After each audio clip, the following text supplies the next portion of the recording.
शांति। आज 26 फरवरी 2026 की बाबा की साकार मुरली है। मुरली के महावाक्य है, मीठे बच्चे, सुख देने वाले एक बाप को याद करो। इस थोड़े समय में योग बल जमा करो तो अंत में बहुत काम आएगा।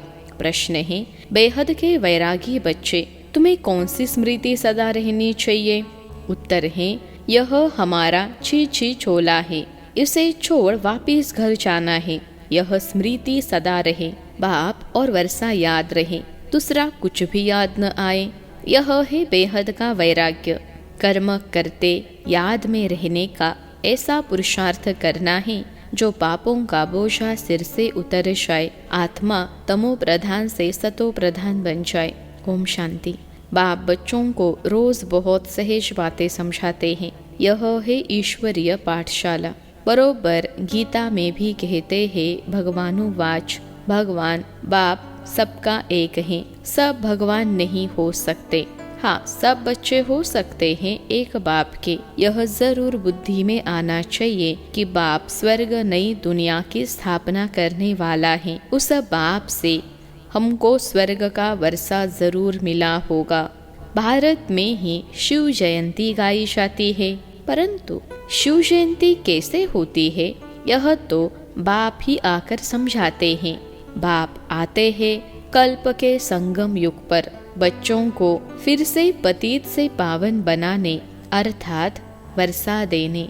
इस समय सबको रावण का श्राप है, इसलिए सब दुखी हैं। अभी कलयुगी पुरानी दुनिया है। यह हमेशा याद रखो कि हम ब्रह्मा मुख वंशावली ब्राह्मण हैं। जो भी अपने को ब्रह्मा कुमार कुमारी समझते हैं उनको जरूर यह समझना चाहिए कि कल्प कल्प डाढ़े से ब्रह्मा द्वारा वर्षा लेते हैं। इतने ढेर बच्चे और कोई को हो नहीं सकते। वह है सबका बाप। ब्रह्मा भी बच्चा है। सब बच्चों को वर्षा डाढ़े से मिलता है। उनका वर्षा है सतयुग की राजधानी। यह बेहद का बाप जब स्वर्ग का रचयिता है तो जरूर हमको स्वर्ग की राजाई होनी चाहिए, परंतु यह भूल गए हैं। हमको स्वर्ग की बादशाही थी, परंतु निराकार बाप कैसे देंगे? जरूर ब्रह्मा द्वारा देंगे। भारत में इनका राज्य था। अभी कल्प का संगम है, संगम पर ब्रह्मा है, तब तो भी के कहलाते हैं। अंधश्रद्धा की कोई बात हो नहीं सकती। अडॉप्शन है। हम ब्रह्मा कुमार कुमारियाँ हैं। ब्रह्मा शिव बाबा का बच्चा है। हमको शिव बाबा से फिर से स्वर्ग की बादशाही मिल रही है। पहले भी मिली थी, जिसको 5000 वर्ष हुए। हम देवी देवता धर्म के थे। पिछाड़ी तक वृद्धि होती रहती है। जैसे क्राइस्ट आया, क्रिश्चियन धर्म अभी तक है, वृद्धि होती रहती है। वे जानते हैं कि क्राइस्ट द्वारा हम क्रिश्चियन बने। आज से 2000 वर्ष पहले क्राइस्ट आया था। अब वृद्धि हो रही है। पहले पहले सतो प्रधान, फिर रजो तमो में आना है। तुम सतयुग में सतो प्रधान थे, फिर रजो तमो में आए हो। तमो प्रधान सृष्टि से फिर सतो प्रधान जरूर होती है। नई दुनिया में आदि सनातन देवी देवता धर्म था। मुख्य धर्म है 4। तुम्हारा धर्म आधा कल्प चलता है। यहाँ भी तुम उस धर्म के हो, लेकिन विकारी होने के कारण तुम अपने को देवी देवता नहीं कहलाते हो। तुम थे आदि सनातन देवी देवता धर्म के, परंतु वाम मार्ग में जाने के कारण तुम पतित बने हो, इसलिए अपने को हिंदू कह देते हैं। अब तुम ब्राह्मण बने हो।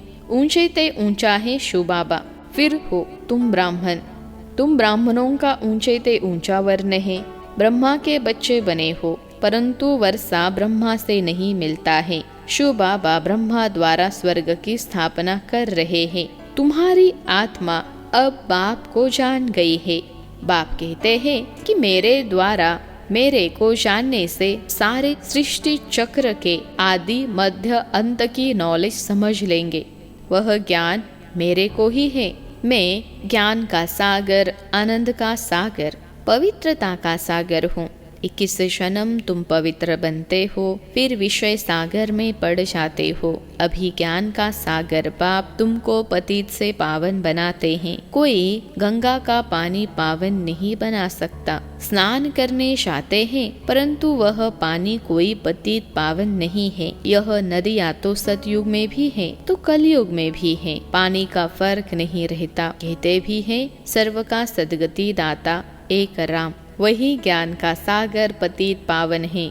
बाबा आकर ज्ञान समझाते हैं जिससे तुम स्वर्ग के मालिक बनते हो। सतयुग त्रेता में भक्ति शास्त्र आदि कुछ होते नहीं हैं।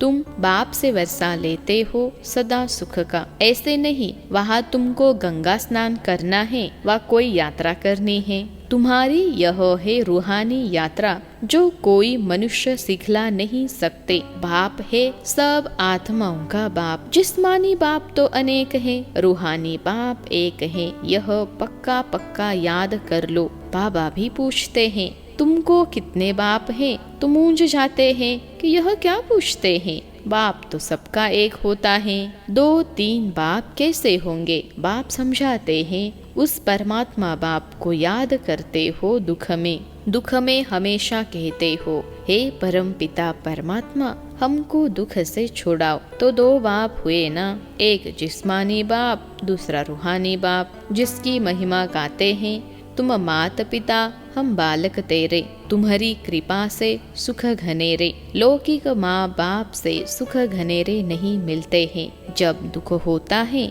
तो उस बाप का सिमरन करते हैं। यह बाप ही ऐसा प्रश्न पूछते हैं, दूसरा तो कोई पूछ न सके।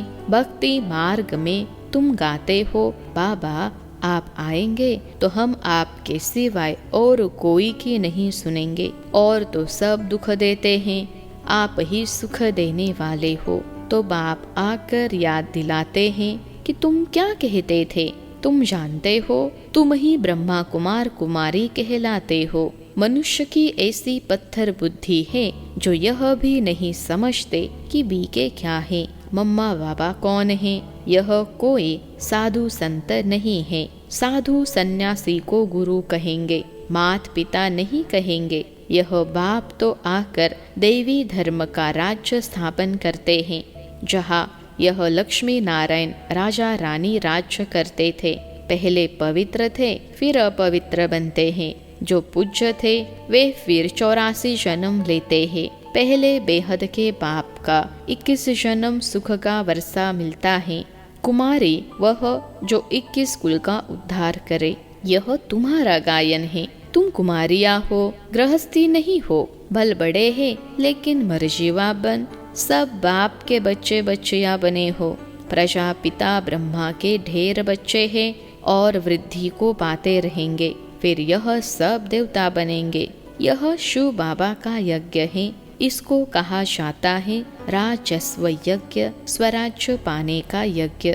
आत्माओं को बाप से स्वर्ग के राज्य का वर्षा मिलता है। इस राजस्व अश्वमेध ज्ञान यज्ञ में क्या करना है? शरीर सहित जो कुछ है वह बलिहार करना है अथवा स्वाहा करना है। इस यज्ञ से तो तुम फिर राज्य पाएंगे। बाप याद दिलाते हैं कि भक्ति मार्ग में तुम गाते थे कि हे बाबा आप जब आएंगे तो हम बलिहार जाएंगे, वारी जाएंगे। अब तुम अपने को सब ब्रह्मा कुमार कुमारियां तो समझते हो। भल रहो अपने गृहस्थ व्यवहार में, परंतु पावन रहना होगा। कमल पुष्प समान अपने को आत्मा समझो। हम बाबा के बच्चे हैं, तुम आत्माएं हो आशिक। बाप कहते हैं मैं हूँ एक माशूक, तुम मुझे माशूक को पुकारते रहते हो। तुम आधा कल्प के आशिक हो। जिसको परमपिता परमात्मा कहा जाता है वह निराकार है। आत्मा भी निराकार है जो इस शरीर द्वारा पार्ट बजाती है। भक्ति मार्ग में भी तुमको पार्ट बजाना है।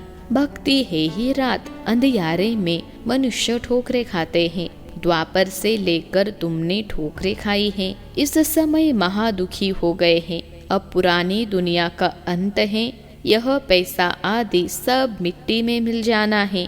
भल कोई करोड़पति है, राजा है, बच्चे पैदा होंगे तो समझेगा यह धन हमारे बच्चों के लिए है, हमारे पुत्र पोत्रे खाएंगे।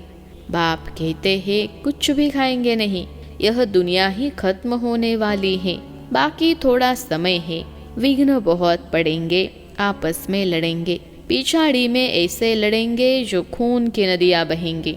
तुम्हारी तो कोई से लड़ाई नहीं है, तुम योग बल में रहते हो, तुम याद में रहेंगे तो कोई भी तुम्हारे सामने पूरे विचार से आएंगे तो उनको भयंकर साक्षात्कार हो जाएगा और झड़ भाग जाएंगे। तुम शिव बाबा को याद करेंगे और वे भाग जाएंगे।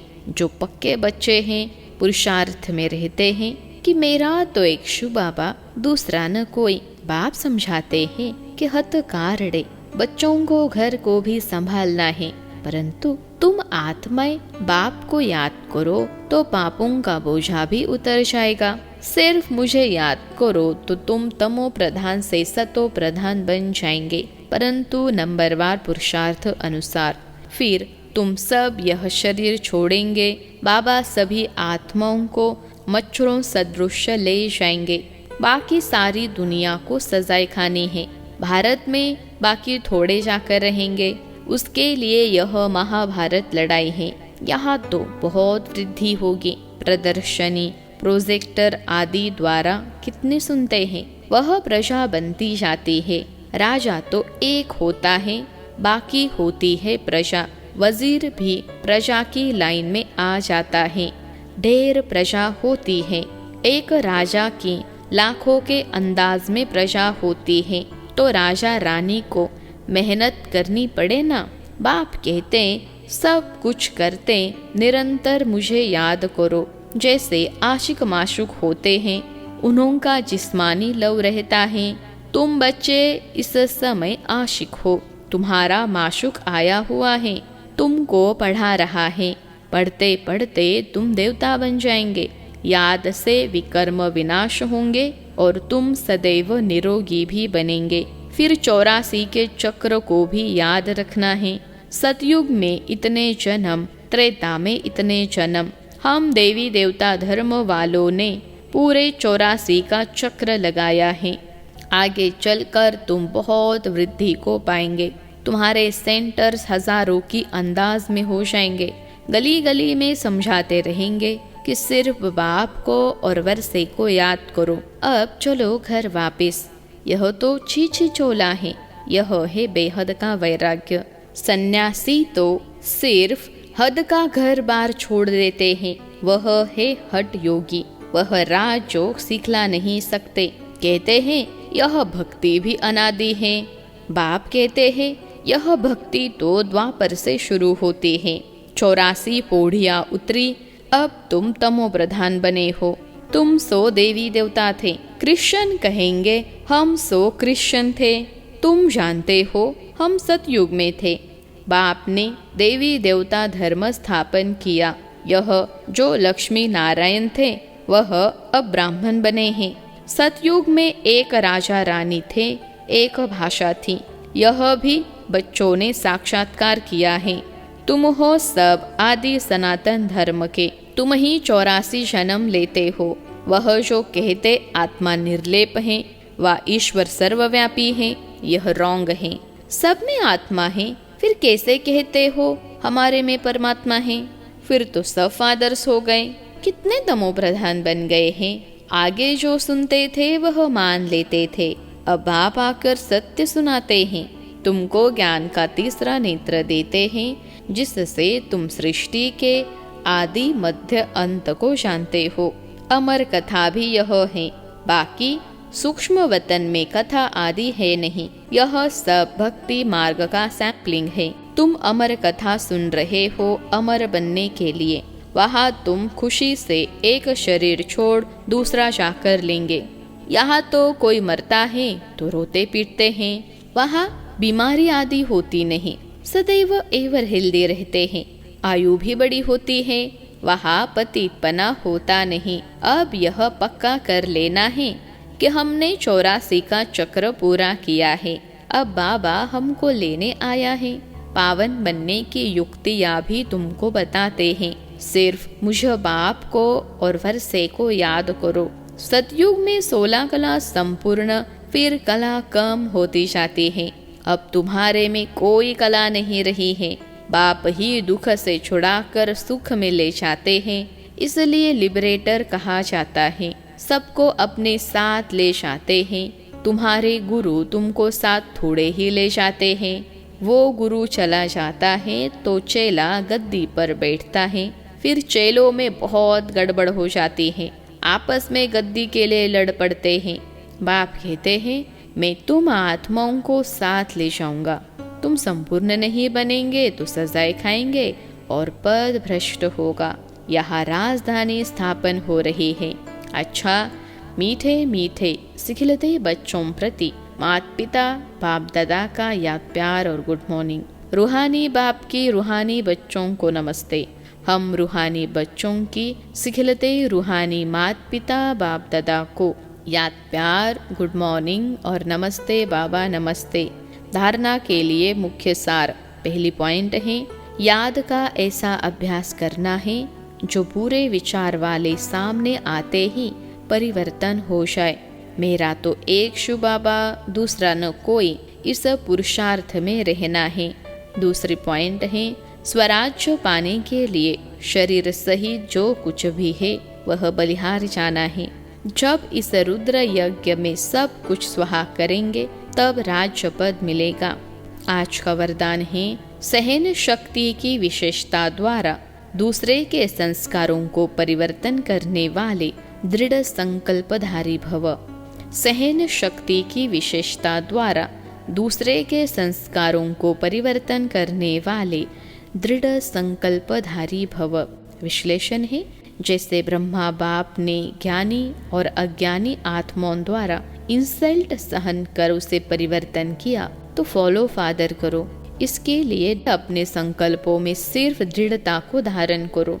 यह नहीं सोचो कि कहाँ तक होगा। सिर्फ थोड़ा पहले लगता है कैसे होगा, कहाँ तक सहन करेंगे। लेकिन अगर आपके लिए कोई कुछ बोलता भी है तो आप चुप रहो, सहन कर लो, तो वह भी बदल जाएगा। सिर्फ दिल शिकस्त नहीं बनो।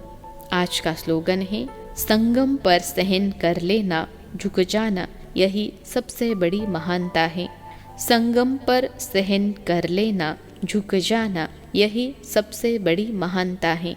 अव्यक्त इशारे, एकता और विश्वास की विशेषता द्वारा सफलता संपन्न बनो। बाप दादा चाहते हैं कि बच्चों की पहले साथियों में, सेवा में, वायुमंडल में एकता हो, फिर एक बल, एक भरोसा, एक मत हो, तब सेवा में सफलता मिलेगी। जैसे नारियल तोड़कर, रिबन काटकर उद्घाटन करते हो, ऐसे एक मत, एक बल, एक भरोसा और एकता की रिबन काटो और फिर सर्व के संतुष्टता, प्रसन्नता का नारियल तोड़ो। यह पानी धरनी में डालो, फिर देखो सफलता कितनी होती है।